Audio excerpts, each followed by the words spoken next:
A warm greetings to one and all watching this video. Myself Priyadashni, studying first year BSc Hons Agriculture in AC and RI curriculum.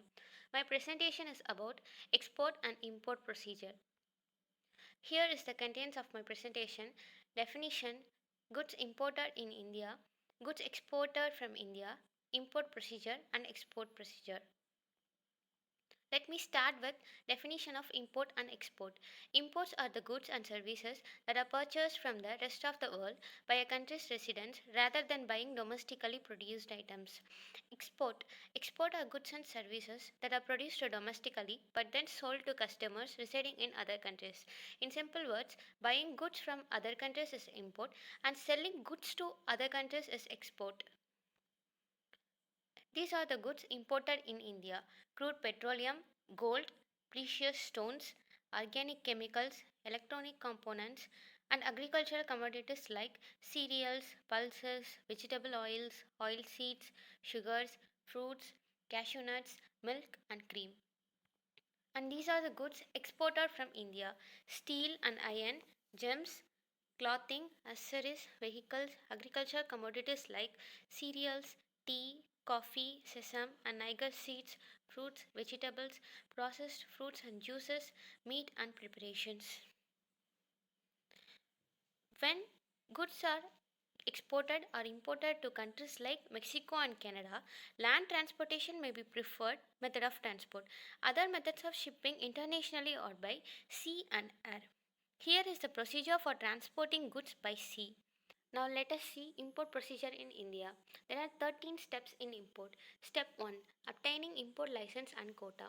Importer has to apply to the control of imports for getting necessary permission. There are two import license. One is general, another one is specific.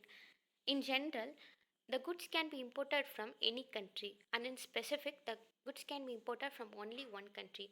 And then the importer also has to obtain import quota certificate from concerned authorities. It details the maximum quantity of goods which can be imported.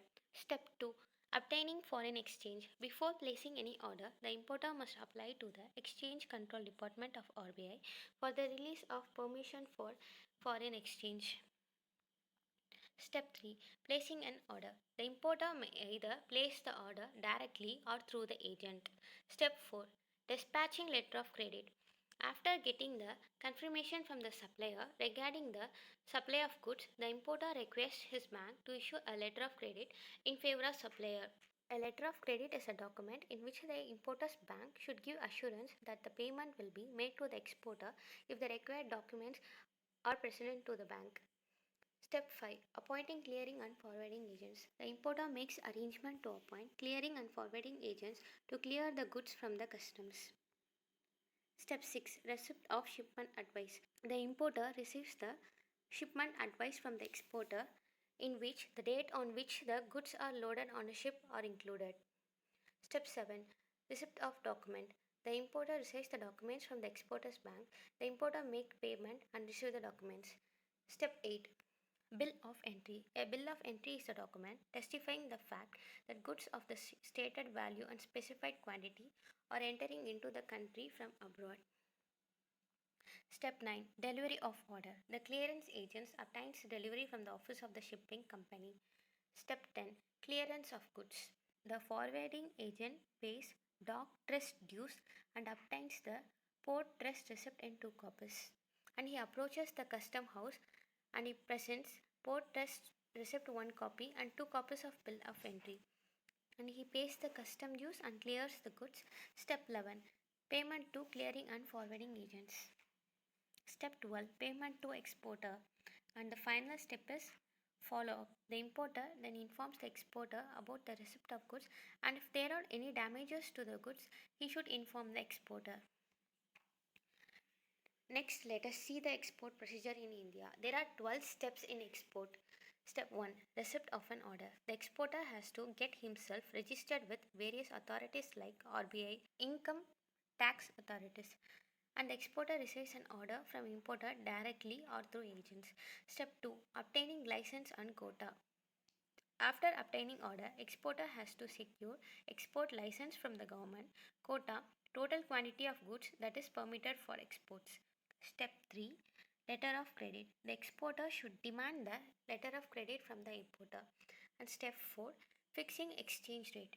Exchange rate means the rate at which the currency of one country is exchanged for the currency of another country. It fluctuates from time to time, and hence the exporter and importer fix the exchange rate mutually. Step 5, foreign exchange formalities. The exporter has to furnish a declaration stating that foreign exchange earned by the way of exports will be disposed in the manner and within the period specified by RBI. Negotiations of shipping document will be through authorized dealers in foreign exchange. The payments for goods exported will be collected only through approved methods. Otherwise, it would result in a major problem. Step 6, preparation for executing the order. The exporter makes necessary arrangements for executing the order, like packing and marking of goods as per the specifications of the importer. Inspection by Export Inspection Agency and getting the inspection certificate. Securing insurance policy from the Export Credit Guarantee Corporation. Appointing a forwarding agent. Step 7, formalities done by forwarding agents. Customs permit from the Custom Department. Details of good to the shipping company and receive shipping bill. Prepare 2 copies of dock challans and pay the dock dues. The captain of the ship loads the goods on the ship on the basis of the shipping order in the presence of custom officers. After loading the goods on the ship, the mate, a captain or vice captain, issues a receipt called mate's or captain receipt.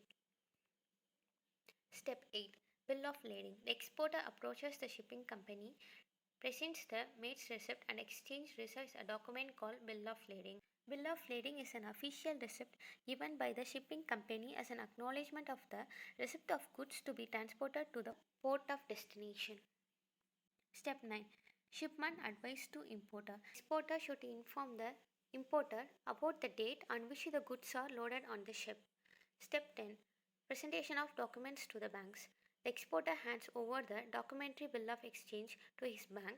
Bill of exchange along with bill of lading, marine insurance, certificate of origin, which proves that the goods are from the permitted country and contain the producer data. The consular invoice is a document stating that goods of particular value are imported from a particular country, and the commercial invoice.